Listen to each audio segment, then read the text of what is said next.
Welcome to Evolve, Reinventing Leadership, Building Freedom Cultures, with thought leader and award-winning author Yvette Bethel. This podcast provides you with insights and ideas you can use to reinvent your culture through trust and the principles of interconnectivity, flow, and balance. At a time when the world is rewriting the rules of work, traditional leadership practices are not enough. It's time to perceive persistent challenges through a new lens. It's time to evolve. Well, hello, everyone, and welcome once again. This is your host, Yvette Bethel, and the topic for this episode of Evolve is cultivating organizational freedom while navigating complexity with co-founder of Swift Passport Visa Services, Rob Lee. Now, Rob is the co-founder of Swift, and he's an entrepreneur who has successfully built a leading company in the travel industry. Combining his business acumen with a unique personal philosophy, Rob brings a distinctive perspective to leadership and innovation. His approach to business integrates mindfulness with strategic thinking, allowing him to navigate complex industry challenges while maintaining a focus on human-centered solutions. Through his leadership, Rob has transformed Swift into a tech-forward company that simplifies international travel logistics while maintaining a deep commitment to personalized service. So, hello, Rob, and welcome to Evolve. Hi, thank you so much for having me. I am so curious. I want to start with a question that probably may be unrelated, but I see that you started out in forestry, and I am Yes. so intrigued about how you ended up in passport and visa services. So if we could start there. Yeah, absolutely. I graduated with a degree in forest and resource conservation Mm. from Michigan State University. And that took me after college out to Montana, where I worked for the U.S. Forest Service for quite a while.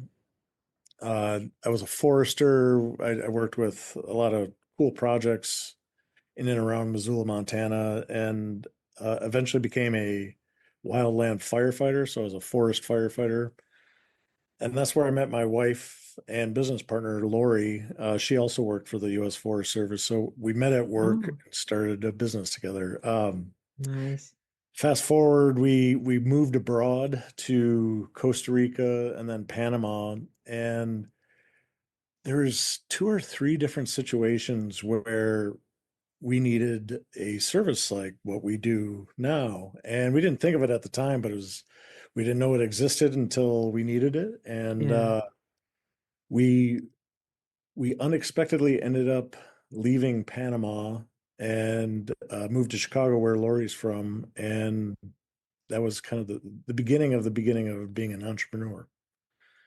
So you kind of started out putting out forest fires, and then you started putting out fires when when Yeah, people yeah, are exactly. traveling. Yeah, exactly. Yeah, no shortage of fires in the battlefield. Oh, that's great. I think my first question for you is to kind of start with you explaining organizational freedom. What is it? Sure. I would say organizational freedom for us is we're husband and wife. We have a team of 10 people, and there's a lot of freedom and ability to pivot quickly, especially with our size. Obviously, the larger the institution, the more challenging it is to be nimble.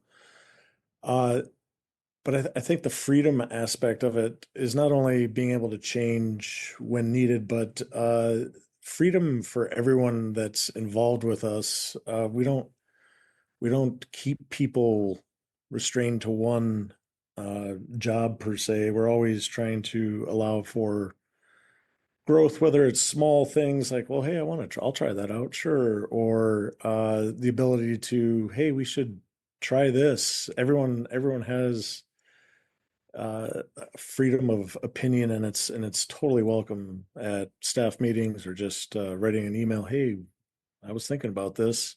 Why don't we try this out? And we've thankfully created an organization that thrives on that. I would say we thrive on that.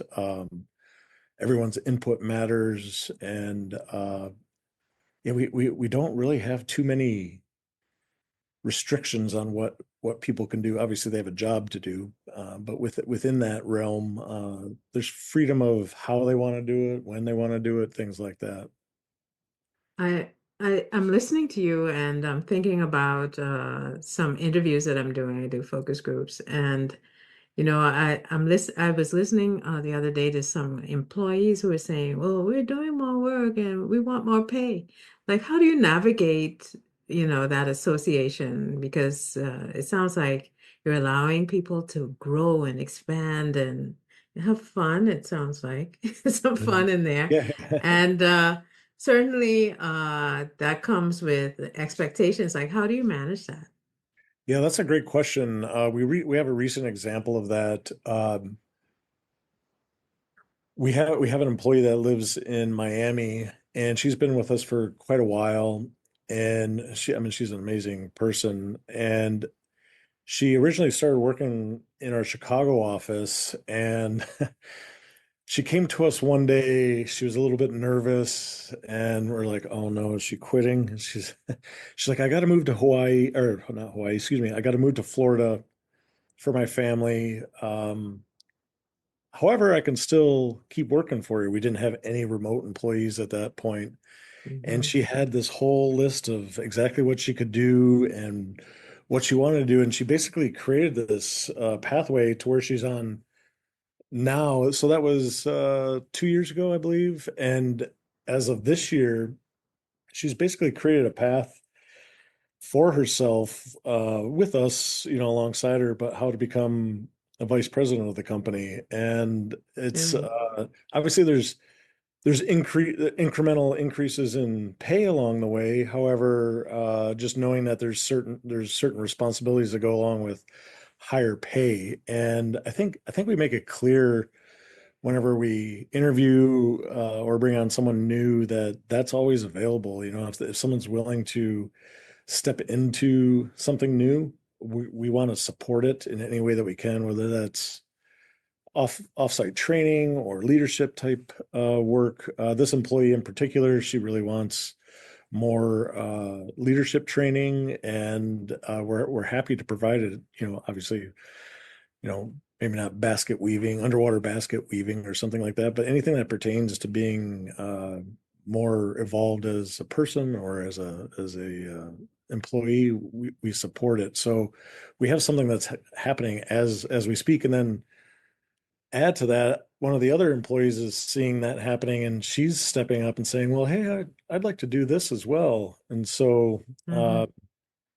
she's aware that if she adds responsibility, there'll be different title, different pay, and we want to be able to keep. One of the goals that Lori, my wife, and I have is we know that you can't keep people forever, although sometimes you'd like to with certain people. At least the least we can do is provide them opportunity to grow in ways that would support them with growth for their career or just themselves. I think it provides for a more well-rounded person to have around them, if you know what I mean. So how do you manage the budget? Because I'm sure our listeners are like, yeah, right. Well, I would say our pay is, I don't know this 100% sure, but I'm fairly confident that our pay is probably at the high end of our specific little industry. And the budget's a great question. And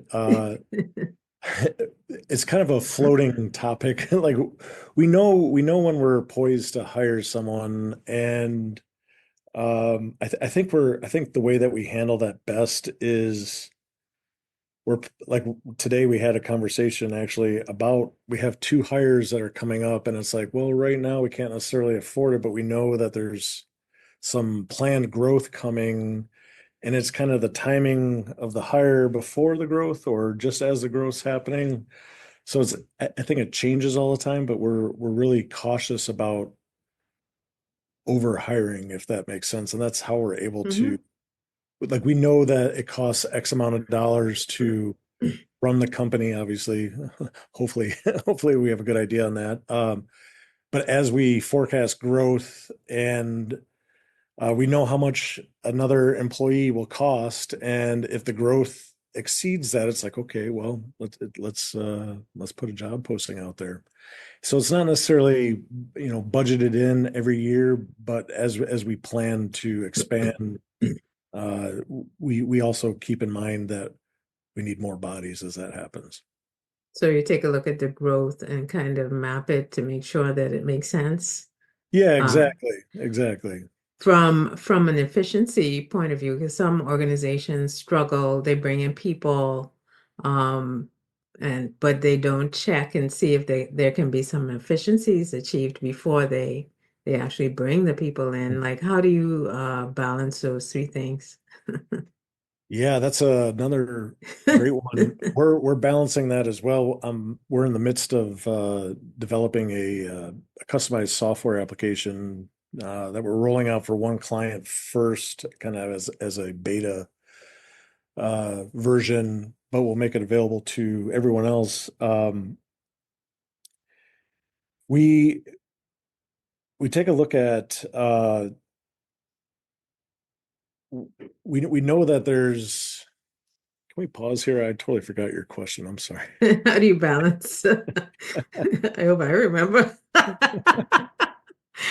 How you I was I was like, only in the flow. I had the answer in my, how do I balance? Oh boy. Okay. We can I probably apologize. come back. That's okay. That's okay. When I'm interviewed, it happens to me too. Well, I had the answer and then I kind of went off to this. Yeah, that's fine. I'll ask another question. Let's say you worked in a government agency, Mhm. and so they tend to be more traditional command and control. If you were talking to somebody, explaining to them, how do we get from that to more freedom? Because it's not going to be totally free, but adding some freedom. Um, what are some of the things that they can do to start making that transition? As a, that's something that I'm really currently working on. My role has shifted a little bit in the last few months. What I've read quite a few books, and it's as an entrepreneur or as a business leader, it's like our time is what is maybe the most restricting of everything. I think entrepreneurs and successful people like, oh, I'll just do it, like the mindset of like it'll just be easiest if I do it. And all of a sudden the amount of time that we have to do all these other things starts decreasing. And I think the ability to take a look at everything as a whole and look where we can buy back our time, like what efficiencies through technology or cleaning up within the office, how do we streamline, like where are the friction points with our processes, and what am I doing that's probably not the best, highest and best use of my time, and looking to see how I can free that up, and then kind of looking at everyone underneath in the organizational chart, how we can free their time. So one of our biggest things is customer service. Our employees all work on customer service and they have another job to process all these travel documents. However, the bigger we grow, there's more customer service needed, and that takes up way more time than the processing. So it's like, where can we free up people here? Do we add in more technology to streamline customers' ability to answer questions themselves, make things more self-service? And I think that's what we found so far has been the biggest path towards freedom for everyone within the company. I think you've described some practical tips, but what are some of the mindset shifts, Mm, things that need to change internally mm. to make it happen? Yeah, I think one of the biggest things for me personally, and I see it within some of our team, is not asking for help when it's needed. Mm, People tend to get bogged down and caught in what they're doing, and they have to get all this done on their own. And then, as with anything, some curveball comes in the middle of the day, and what they were working on can't be worked on anymore, and all of a sudden they have this backlog.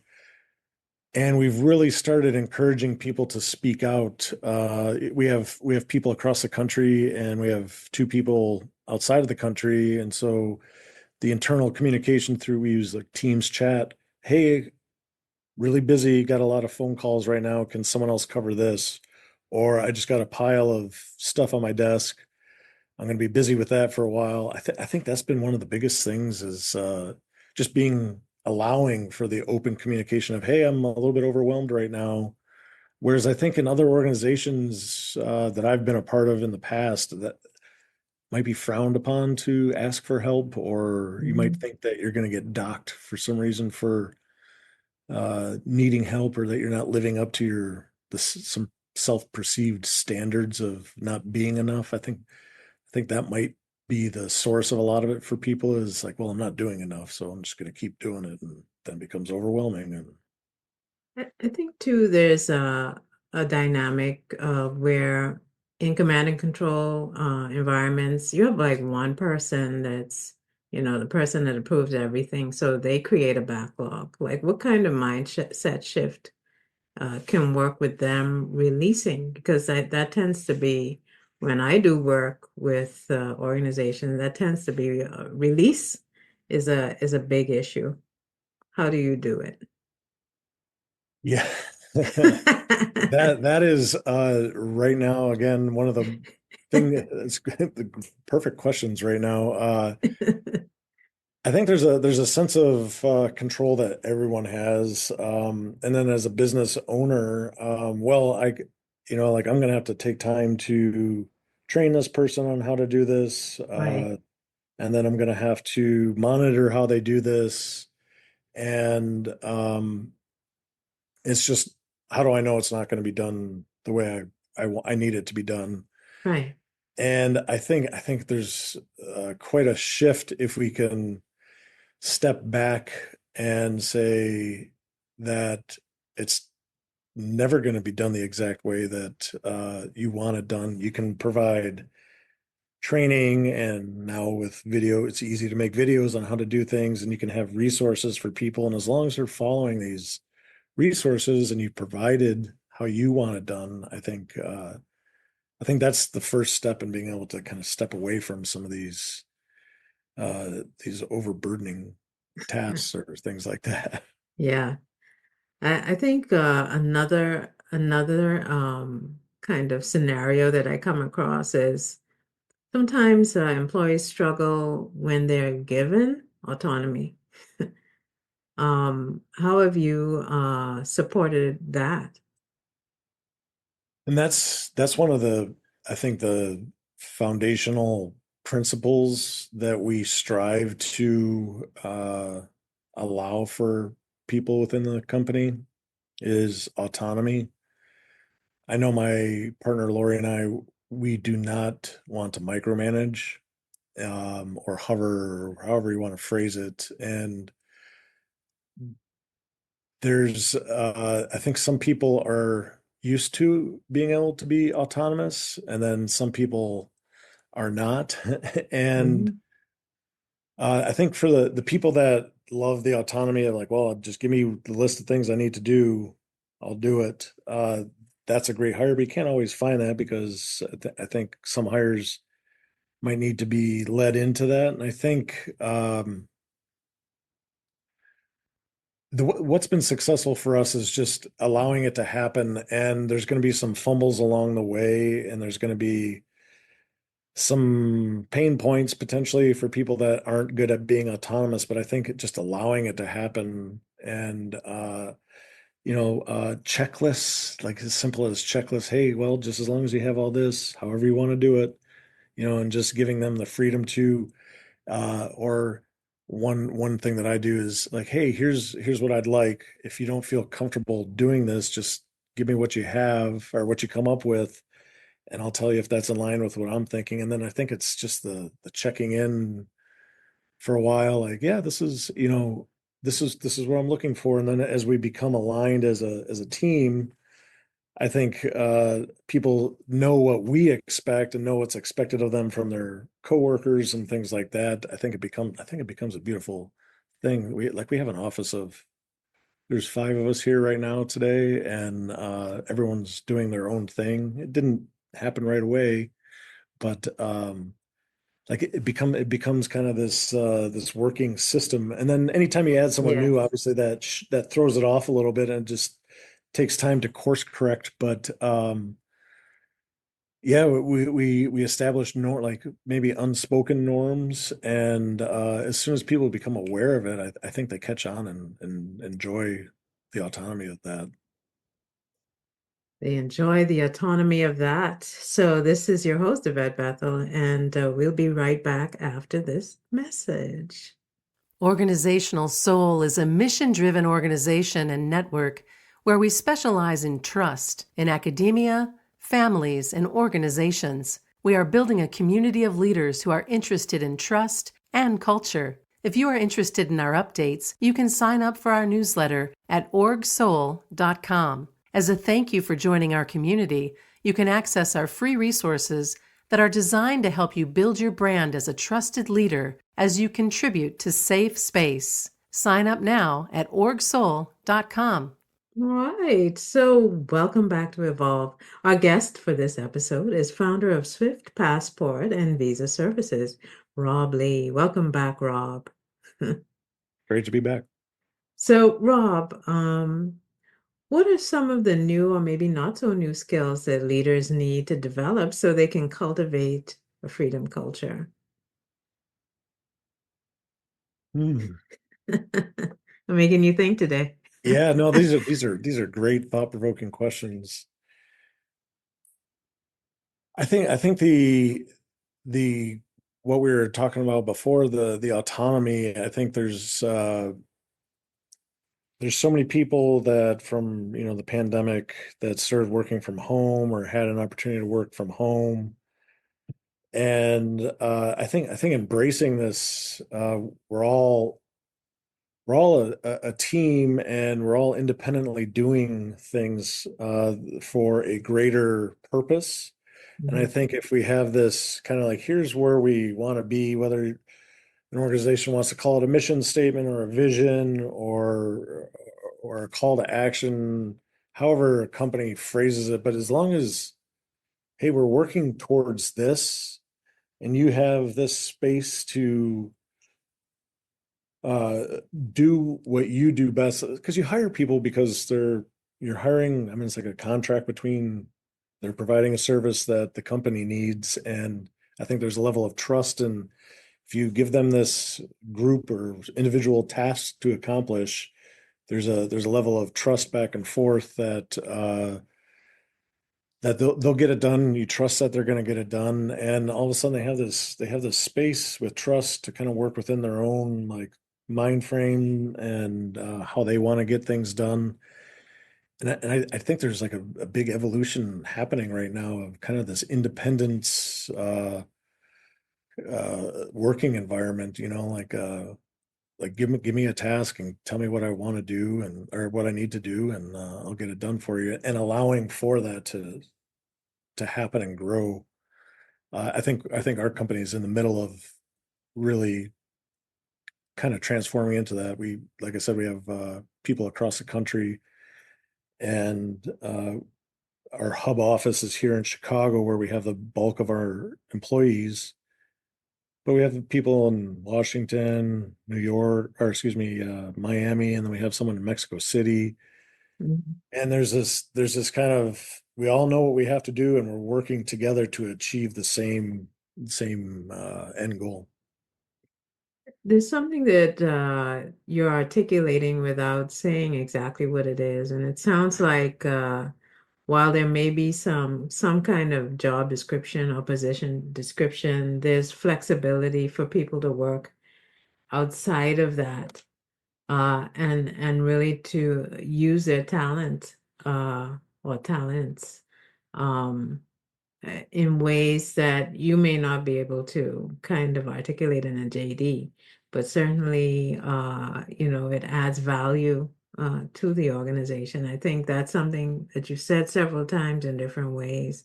And I just want you to say a little bit more about that. Uh, could you repeat? Sorry, could you repeat? No, what I'm saying is, from what I gather, you you've articulated that the job description, there's some job descriptions, but you don't set it as a boundary. You allow it to be something flexible so that yes, there's a job described in some kind of formal way, but then you also allow their talents to come forward, Yes. which may not be described in the job description. And I'm just, inviting you to talk about that because I think that's a big part of the freedom is to release and allow. Yes, absolutely. We we really thrive on that. So we have, like you said, a job description. Like this is what we're hiring you for.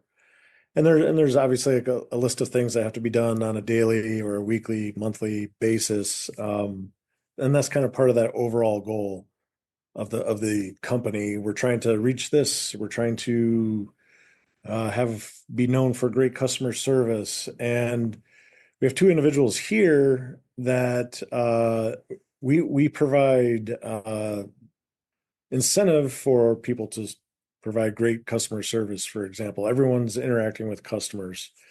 And one gentleman that works for us, he is like, I don't even know how to, you couldn't search for him.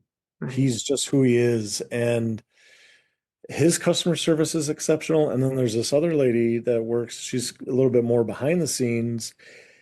The gentleman, the first gentleman, he's interacting with people that come into our office and he's like the face of the company. And like we don't want to hold any restriction on what he's doing. Like we've allowed him to kind of just grow into that. We just told him that you need to be able to take care of people. Told the other lady the same thing, and they both seem to get the most like 5-star reviews mentioning their names, and they've Hmm. both gone about it their own way because we've truly allowed them to find what works for them. The gentleman is way more outspoken and just alive. And the lady, she's a wonderful person. She's a little bit more reserved. However, whatever she's doing is she's just being herself without much of a Right. construct around how to be her or how to do this kind of vague job, provide good customer service.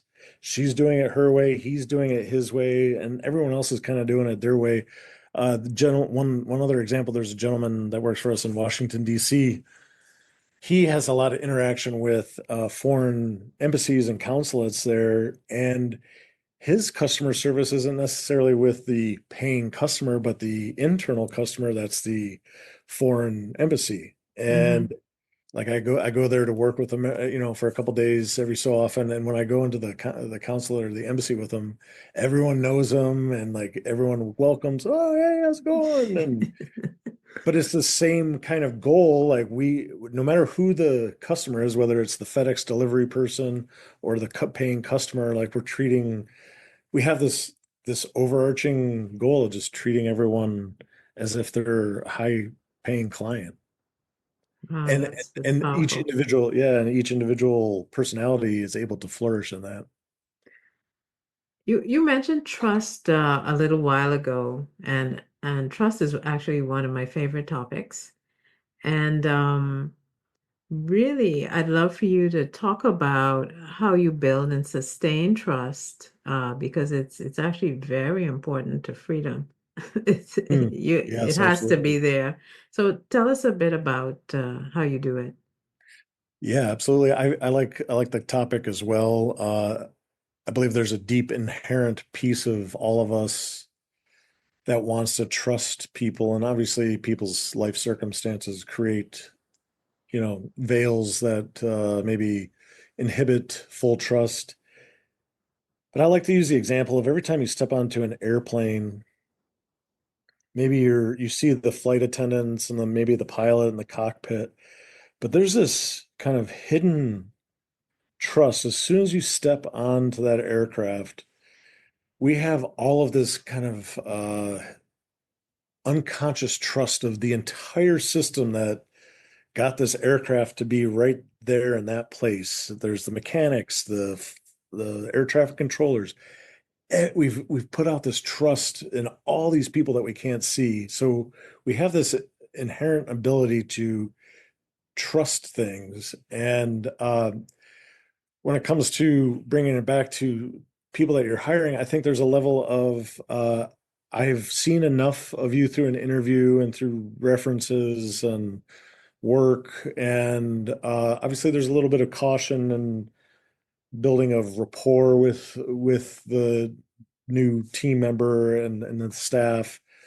And I think what it comes down to is when you hire someone to work with you, there's like a baseline level of trust, and without that you shouldn't probably be hiring that person. Like I think when we see people in person, when we meet in person, I think that's obviously the best way to build rapport is face to face. But even over like a Zoom meeting like this, I think we can quickly, I can, not quickly, but like in our head, like we're quickly Mhm. discerning, oh yeah, you're trustful. So we come to the table with this with each other. The employee trusts that we're going to take care of them and provide them with the paycheck and the benefits that they are looking for. And then we also have to trust that they're going to perform up to their Mhm. what they say they can do. So it's kind of you come to the table with this mutual trust as it is, and then if you allow for it to flourish, I think that freedom just expands pretty quickly when you realize, yeah, I trust you, you trust me, and There we have it. So I think it sounds like you're in the midst of moving toward freedom. And you've made some achievements, important achievements already. Mhm. Uh, but what are some of the biggest challenges like that you would share with organizations who are trying to cultivate a freedom culture? Mm. I think one of my biggest challenges was as a business owner. I this may come across as cliche, but it's trusting in myself. I think at various points, anyone trying to build something or become better at it, whether it's an athlete or a musician or a business owner, like there's a lot of maybe imposter syndrome and like, who am I to be doing this? And Mm-hmm. I think one of the biggest challenges I overcame is trusting that yes, I know how to be a business leader. I know how to be a owner of a company, or I know what I'm talking about. And Mm-hmm. trusting and believing in myself then kind of permeates outward. And I think a lot of the challenges that I had or have had and probably will continue to have start from within my view of myself, whether I'm capable of doing it or whether I trust that I can do it. I think it all starts from within, and that challenge that we're facing within the business perhaps is also something that we're facing internally. Like there it might come out as like, oh, there's a financial challenge. Well, what's that financial challenge within our own little sphere of ourselves? And I think being just honest with ourselves and not being afraid to just step into the discomfort is it can produce magic. Like you just trust that, okay, I know what I'm doing, and opportunities come. We don't like, oh, I don't deserve this opportunity, and well, it's here and step into it and see what happens, you know? You said something so powerful. I'm just gonna repeat it. You said trusting and believing in yourself permeates outward. And a lot of times, organizations they don't start from the inside. They start from somewhere else. Mhm. And this kind of work takes an inside out approach for it to hold and for it to be sustained. And how have you overcome and sustained your, I guess, self-trust challenges? How have you Uh, sustained the fix? yeah, that's a great question. So back in 2018, 2019, we started our business in like January 2008 was when we started our business. So we had been in business 10 years, and I had some personal just things coming up. I think I was growing into a place and kind of not comfortable, or some might call it a midlife crisis. I wouldn't call it a crisis, but a midlife, awakening of, oh, wow, I can do whatever I want kind of thing. So, just for purposes of context, it was a midlife crisis type situation, and I wasn't even sure if I wanted to be a business owner anymore. Like I was just like, like I don't want to do this. It's taking too much. Like, it's not working out right. And we had some challenges with some technology that we were working on. We were maintaining kind of a status quo with our revenue, and things were just fine. We had a good team, but maybe we were spending too much on labor, and like that just wasn't a good couple of years. And then like it really kind of started peaking towards the end of 2019, where I'm like, I don't know if this is like what I want to do. And then obviously January in 2020, the we got wind of this uh, virus coming over from overseas, and we Mhm. were shut down quite literally immediately, like way before there was ever a reported case of COVID in the US. We share a wall. Right behind me is the Chinese consulate here in Chicago, and they were immediately stopped doing business, and our business just halted. And with a lot of people and companies, we had the once in a lifetime opportunity to like we had to lay off everyone, including ourselves. We had zero business for like 3 or 4 months in 2020, and like we had an opportunity to really decide what we are going to do, and it was like the not knowing of when things were going to start going kind of really gave us pause to reflect. And I did a lot of self work then, and I don't know when it was, but sometime in mid to late summer 2020, it's like, yeah, I want to do this. Like I had an opportunity for, like it was presented to us by force, to recalibrate and rethink, and I feel so grateful for that time that I was able to reflect within. And it was like, yeah, this is like, who gets to rebuild their business from the ground up? And Mhm. luckily we had like some of the loans that were available from the government to kind of keep us afloat as we transition to that. And I think since then, and like the end of 2021, the business has just taken off, like continued to take off since then. But it's this renewed sense of like, this is what I want, and this is like I've been able to work on clearing my own space, and my wife Lori as well. It takes two of us to run this. We both were able to come to a wonderful agreement about the business, and just clearing that really has created beautiful opportunity for us to grow here and we're going in directions that we had no idea that we could go in. So what part did or when did you start working on building the freedom culture? Was it after as you started to rebuild the business after Yeah, the so that pandemic? was, yes, exactly. I would say we unknowingly had it before. Like we're pretty easygoing people, and we definitely don't want to have this uh, like command and control, like you said, aspect of us. And yeah, I think as we started hiring people back, we could, we slowly put in one person and then another, and it was like we realized that we were fortunate to have people that wanted to come into a physical office space, number one, but Hmm. like we we saw that like giving people autonomy within this kind of framework of what needs to be done, like things just were taking off, and we pretty much had the same. We had two people come back. The rest, other people moved out of the area during the pandemic, but we had two people come back, and we've had the same people, and we're growing. We haven't really lost anyone since then. And I would say we have.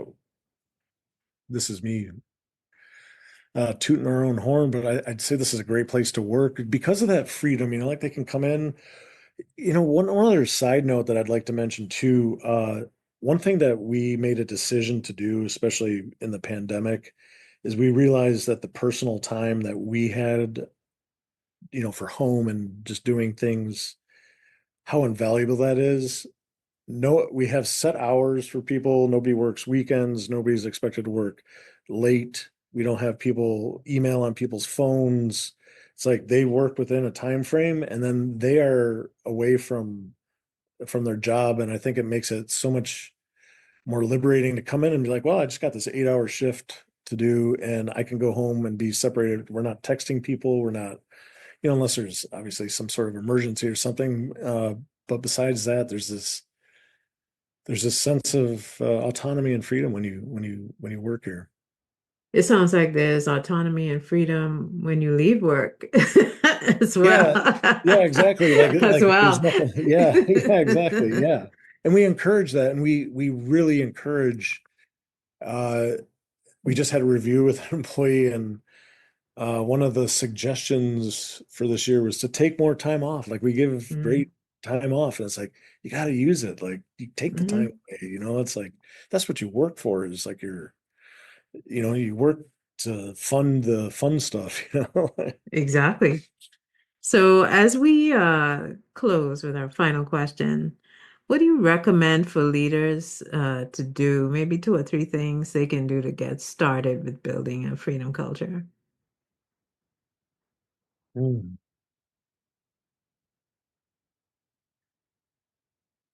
I would say the biggest thing, and this is based on my experience, is I was talking about looking within, and what's the environment that you would want to work in?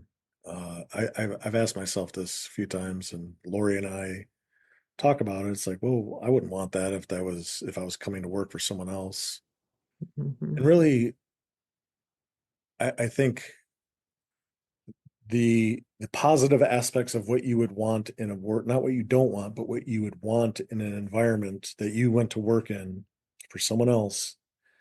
How can you start implementing those? Obviously, you can't just shift things if they're set in a way, but just really asking yourself what truly would be what would be a place where you would want to go, and it's really being honest with yourself about that and starting to slowly decide how you can implement little things, and maybe it's a big thing that you can implement, but I really think it's creating an environment that you believe uh, is free for people, and I think the people that you attract to work for you will also have those same kind of things as you were. Everyone, you attract the people that are right for the right time, and I think if you're cognizant that they want the freedom that you want, and as you start slowly shifting into that, you'll create an environment where people will thrive and be autonomous and have freedom.